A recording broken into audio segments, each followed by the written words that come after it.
اعوذ باللہ من الشیطان الرجیم بسم اللہ الرحمن الرحیم۔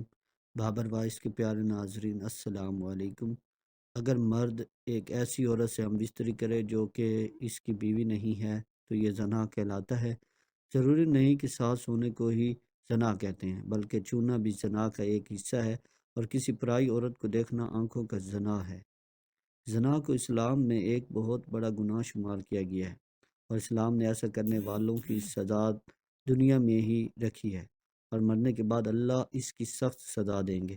زنا کی سزا کیا ہے اور اس بارے میں قرآن و حدیث میں کیا احکامات ہیں، اور ایسی کون سی 3 عورتیں ہیں کہ جن پر زنا کی سزا عائد نہیں ہوتی، اگرچہ ان پر زنا کا جرم ثابت بھی ہو جائے، لیکن ان پر شرعی حد لاگو نہیں ہوگی۔ حضرت محمد صلی اللہ علیہ وآلہ وسلم نے فرمایا، مومن ہوتے ہوئے کوئی زنا کر ہی نہیں سکتا۔ اللہ تعالیٰ قرآن پاک میں فرماتا ہے، اور دیکھو زنا کے قریب بھی نہ جاؤ، یہ بے حیائی اور برا راستہ ہے۔ اگر زنا کرنے والے شادی شدہ ہوں تو کھلے میدان میں پتھر مار مار کے مار ڈالا جائے، اور اگر کنوارے ہوں تو 100 کوڑے مارے جائیں۔ بحوالہ بخاری شریف۔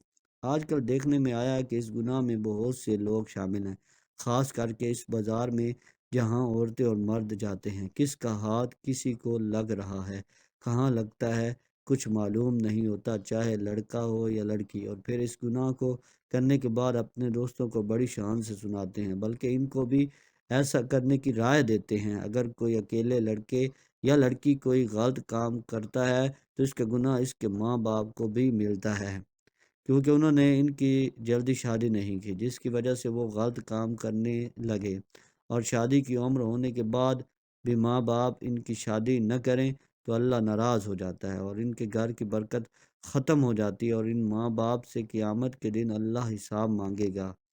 ایک جگہ اللہ نے قرآن پاک میں فرمایا کہ پاک دامن لڑکیاں پاک دامن لڑکوں کے لیے ہیں۔ اس کا مطلب یہ ہے کہ اگر آپ اچھے ہیں تو اللہ آپ کو بھی اچھی بیوی یا شوہر دے گا۔ زنا ایک ایسا عمل ہے جس سے نسیان، ایڈز، کینسر جیسی موذی بیماریاں پھیلتی ہیں۔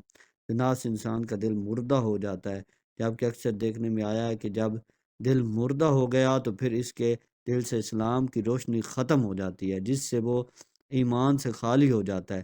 انسان جو بھی غلط کام کرتا ہے اس کی قیمت اس کے بچوں، ماں یا بہن کو اس دنیا میں ہی ادا کرنی پڑتی ہے۔ امام شافعی رحمۃ اللہ علیہ کہتے ہیں کہ زنا ایک قرض ہے، اگر تو ایسا قرض لے گا تو تیرے گھر سے یعنی تیری بہن بیٹی سے وصول کیا جائے گا۔ اس کبیرہ گناہ کی اور بھی سزائیں ہیں، لہذا خود بھی اس سے بچیں اور اپنے دوستوں کو بھی بچائیں۔ اگر آپ نے اپنا جنسی قصہ اپنے دوست سہیلی کو سنایا اور اس کے دل میں بھی ایسا کرنے کی بات آ گئی اور اس نے وہ کام کر لیا، اس کا گناہ آپ کو بھی ملے گا، کیونکہ آپ نے ہی اس کو غلط راستہ دکھایا ہے۔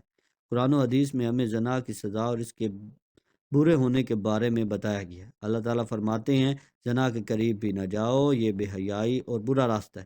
زانی اور زانی کو کوڑے مارو، ہر ایک کو ان دونوں میں سے 100 کوڑے۔ اسی طرح نبی کریم صلی اللہ علیہ وسلم نے فرمایا، شادی شدہ مرد اور عورت زنا کریں تو دونوں کو سنگسار کر دو، یہ اللہ کی طرف سے سزا ہے۔ زانی ایمان کی حالت میں زنا نہیں کرتا، بلکہ جب وہ زنا کرتا ہے تو ایمان سے خالی ہو جاتا ہے۔ رسول اکرم صلی اللہ علیہ وآلہ وسلم سے بڑے گناہوں کے بارے میں پوچھا گیا تو آپ صلی اللہ علیہ وآلہ وسلم نے فرمایا، ہمسائے کی بیوی سے گناہ کرنا بڑے گناہوں میں سے ایک گناہ ہے۔ زنا کرنے والا مسلمان عاقل اور بالغ ہو، جس نے یہ جرم اپنے اختیار سے کیا ہو اور جرم کے لیے اس پر کوئی زبردستی نہ کی گئی ہو۔ رسول اکرم صلی اللہ علیہ وآلہ وسلم نے فرمایا، 3 قسم کے لوگوں کا کوئی عمل نہیں لکھا جاتا، یعنی 3 قسم کے ایسے لوگ جنہوں نے اگر زنا کیا بھی ہو تو ان پر دین اسلام کی روح سے کوئی حد لاگو نہیں ہوتی۔ ایک تو وہ کہ جو بالغ نہ ہو، یعنی نابالغ ہو جب تک وہ بالغ نہ ہو جائے، وہ شخص جو سویا ہوا ہو جب تک کہ وہ بیدار نہ ہو جائے، اور تیسرا وہ کہ جس کا دماغی توازن ٹھیک نہ ہو، دیوانہ ہو، مجنون ہو، اس پر بھی اس کی کوئی حد نہیں۔ آپ صلی اللہ علیہ وآلہ وسلم نے فرمایا، میری امت کی بھول چوک اور جس چیز پر وہ مجبور کیے جائیں معاف کر دیا جائے گا، یعنی اگر آپ سے کوئی بھول چوک ہو گئی ہے اللہ تعالیٰ آپ کو معاف فرما دیں گے، یا کسی چیز پر اگر آپ کو مجبور کیا گیا تو وہ بھی اللہ تعالیٰ آپ کو معاف فرما دیں گے۔ زنا کرنے والے کے لیے رجم یعنی زنا کار پر حد قائم کرنے کا ایک طریقہ کار بتایا گیا ہے، جس میں گڑھا کھودا جائے، زانی کو اس میں کھڑا کر کے سینے تک اس کو مٹی سے دبا دیا جائے اور پھر پتھر مارے جائیں یہاں تک کہ وہ مر جائے۔ یہ کارروائی امام اور مسلمانوں کی ایک جماعت کے سامنے کی جائے۔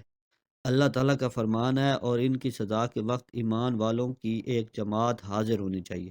رجم کے بارے میں عورت اور مرد کا حکم برابر ہے، البتہ عورت کے کپڑے باندھ دیے جائیں تاکہ وہ بے پردہ نہ ہو۔ اسلام عصمت و عفت کو سب سے بڑی قیمتی متاع قرار دیتا ہے اور اس کی حفاظت کو ہر شے پر مقدم رکھتا ہے۔ چنانچہ اسلامی معاشرے میں انتہائی گھناؤنا اور بدترین جرم ہے، اور اسلامی تعزیرات میں اس جرم کی سخت ترین سزا مقرر ہے۔ اللہ تعالیٰ سورہ بنی اسرائیل میں فرماتا ہے، اور زنا کے قریب مت جاؤ، بلا شبہ وہ بے حیائی ہے اور برا راستہ ہے۔ اس آیت کریمہ میں زنا سے اس طرح روکا گیا ہے کہ زنا نہ تو کرو بلکہ زنا کے قریب ہی نہ جاؤ، جس سے معلوم ہوتا ہے کہ زنا ایک بہت بری چیز ہے۔ حضرت عبداللہ بن مسعود رضی اللہ تعالیٰ عنہ فرماتے ہیں کہ میں نے رسول اللہ صلی اللہ علیہ وآلہ وسلم سے پوچھا کہ سب سے بڑا گناہ کون سا ہے؟ آپ صلی اللہ علیہ وآلہ وسلم نے فرمایا، سب سے بڑا گناہ یہ ہے کہ تم اللہ کے لیے شریک ٹھہراؤ حالانکہ اس نے تم کو پیدا کیا۔ میں نے پوچھا اس کے بعد کون سا بڑا گناہ؟ فرمایا یہ کہ تم اس خوف سے اپنے بچے کو قتل کر دو کہ وہ تمہارے ساتھ کھانا کھائے گا۔ میں نے پوچھا پھر کون سا بڑا گناہ ہے؟ آپ صلی اللہ علیہ وسلم نے فرمایا یہ کہ تم اپنے پڑوسی کی بیوی سے زنا کرو، بحوالہ صحیح بخاری۔